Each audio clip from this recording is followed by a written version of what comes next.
अस्सलाम वालेकुम नाजरीन, आप देख रहे हैं फ्लाई न्यूज। खैबर पख्तूनख्वा में होने वाले वज़ीर आला के इंतखाब में पाकिस्तान तहरीक इंसाफ के नामजद रुकन सुहेल आफरीदी 90 वोट हासिल करके वज़ीर आला खैबर पख्तूनख्वा मुंतखब हो गए।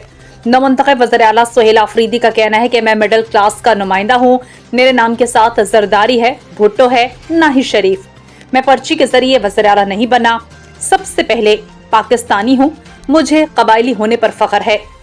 सुहेल आफरीदी ने वज़ीर आला खैबर पख्तूनख्वा मुंतखब होने के बाद असम्बली में खिताब करते हुए कहा कि मैं बानी PTI का मशकूर हूँ जिन्होंने मिडिल क्लास तबके से ताल्लुक रखने वाले को वज़ीर आला बनाया। मेरा न भाई सियासत में है, न चाचा, न दादा। मेरे नाम के साथ न जरदारी है, न भुट्टो, ना ही शरीफ है।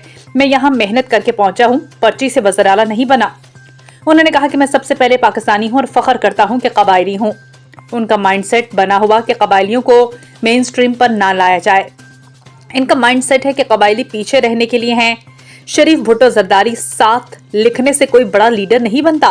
मेरे नाम के साथ आफरीदी है, इसलिए तजलील की गई है।